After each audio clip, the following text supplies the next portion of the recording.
What's going on, guys? Welcome back to From the Red Carpet. On today's episode, we have some MCU news for you, including some Namor stuff that's not so good, some DCU news stuff for you, including Swamp Thing, and a lot more, like Tron 3 and some other stuff. So stick around, and we'll dive right in. Well, bad news for another Marvel actor. It looks like Tenoch Huerta, better known as Namor in the MCU, is in some trouble as of late. He was accused of sexual assault from a saxophonist named Maria Elena Rios. She went as far as to call him a sexual predator, so that's not good. Also, there may be others who have come forward about this too. There isn't any other news about it at this moment, just because it happened only a week ago, and I'm not even sure if he's guilty or not, but hopefully we'll get an update pretty soon. Last week I mentioned that Mephisto may have bought the Avengers Tower from Tony Stark. The story was that in Ironheart, Mephisto would be depicted in human form wearing a suit, much like what Mr. Griffin looks like in the comics, and that the MCU would tweak the comic storyline to have Mephisto be the one to purchase the Avengers Tower. Well, now I just don't know. While we are still set to be introduced to Mephisto in the Ironheart series, new set photos from Loki Season 2 show off what looks like Jonathan Majors in his suit. And yeah, that's giving off Mr. Griffin vibes. Honestly, I don't know what direction to go here. But I mean, the photo looks pretty legit. It is entirely possible that just because Mr. Griffin pops up in Loki, he's not the one who bought the tower. So, last week's news may still hold up. So we know that Seth Rollins will be in Captain America: Brave New World. When he was first announced to be part of the film, it was said that he would be a member of the Serpent Society, along with Rosa Salazar, who's playing Diamondback. But it was unclear at the time who he would be playing. There was a lot of speculation around either Cobra or Constrictor, but now we know exactly who Seth Rollins will be playing in the film. Rollins is set to play Klaus Voorhees, aka Cobra, in the movie, and filming for Brave New World will wrap up at the end of the month. Speaking of Brave New World, it might lead into multiple other films. As we know, it'll heavily feature a lot of Hulk characters. Hulk, She-Hulk, Scar, Red Hulk, and a lot of others are said to cameo. I honestly feel bad for Anthony Mackie, because aside from the whole Tiamat Island plot, the film was mainly going to feature the leader as another villain, and have a whole Hulk-themed subplot. And this is partially due to the fact that Marvel Studios can't make a solo Hulk movie, because Universal still owns the distribution rights. They did the same thing with Thor Ragnarok when they added in Planet Hulk to that film. Anyway, following the events of Brave New World, in addition to all the Hulk stuff going on with the plot, President Ross becoming Red Hulk, and the return of Betty Ross and the leader, we may be getting another World War Hulk movie as a direct sequel. Yes, it will also lead into the Thunderbolts film, but a World War Hulk film is a huge possibility. All we know about a possible World War Hulk movie is that it would continue the storyline started in Brave New World and have the Red Hulk, leader, and even have Betty Ross become the Red She-Hulk. Distribution rights for a solo Hulk movie revert back to Marvel Studios from Universal in about a year or so. So until then, this is the only option. You know, the usual, cram a bunch of Hulk stuff into someone else's movie.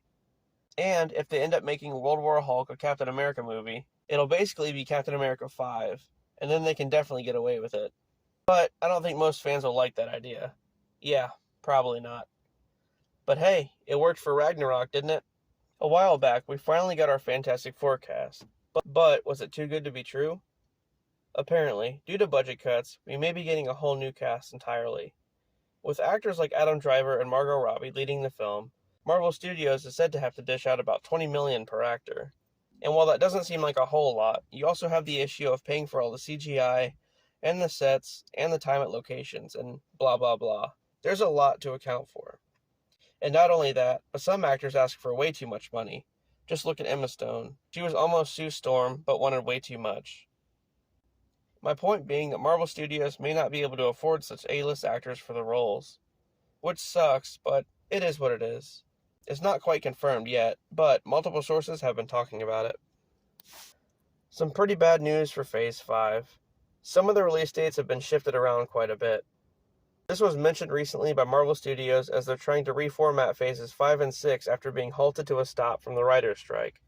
Deadpool 3 moved from November 8th, 2024 to May 3rd, 2024. Brave New World moved from May 3rd, 2024 to August 26th, 2024. Thunderbolts will now come out on December 20th, 2024. Blade has been moved to Valentine's Day 2025. Fantastic Four to May 2nd, 2025. Kang Dynasty is getting pushed back a whole year from May 2nd, 2025 to May 1st, 2026. But that could be good news for Jonathan Majors. And lastly, of course, Secret Wars has been pushed back from May 1st, 2026 to May 7th, 2027. So it sucks, but you can blame the writers for wanting to get paid more. I mean, how entitled can you be? Last week I mentioned Sony's Spider-Verse and how Miles Morales may be the Spider-Man for that shared universe. Well, voice actor Shamik Moore, who voiced Miles in both Into and Across the Spider-Verse, has expressed interest in playing the live-action version of the character. It's still way too early to tell who will play Miles, but I was hoping maybe Caleb McLaughlin, the kid from Stranger Things. He seems like he'd be a good Miles. I keep on hearing Jaden Smith's name being thrown around, and I really hope that's not a thing. I mean, I doubt it ever will be, but you never know. I guess we'll just have to wait and see who they choose. So, Venom 3 has a release date. We know that Venom 3 will have the return of Tom Hardy as Eddie Brock. Also returning will be Stephen Graham as Detective Patrick Mulligan, who will become Toxin in the film. If you're not familiar with the comics, Toxin is a symbiote offspring of Carnage. And Toxin is also viewed as an anti-hero, riding the line between hero and villain. Also, he's said to be the most powerful symbiote of them all.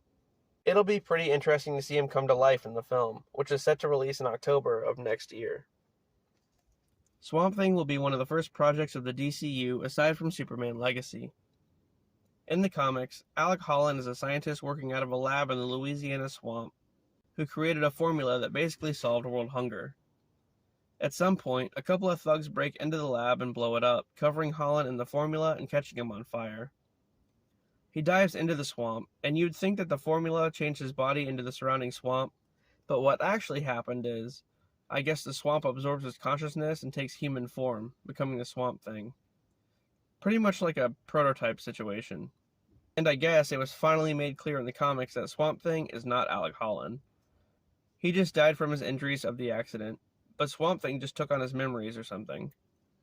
Anyway, James Gunn and the DCU are looking at Bill Skarsgård, the actor who recently played Pennywise, for the role of Swamp Thing. The Batman sequel may have another popular villain added to the cast. Well, we know that the debate over what member of the Rogues Gallery would appear in the sequel has been going on for quite a while.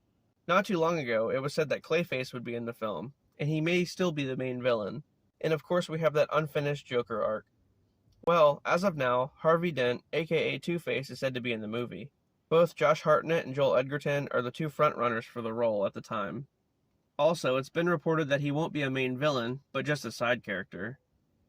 And at the very least, we can expect Dent to become Two-Face by the end of the film. Lastly, guys, Tron Ares is all the buzz right now. I mean, of course, any news of a third Tron movie would be all anyone's talking about. Jared Leto is set to not only produce the film, but star as a character named Ares as well. And recently, we had two more actors join the film.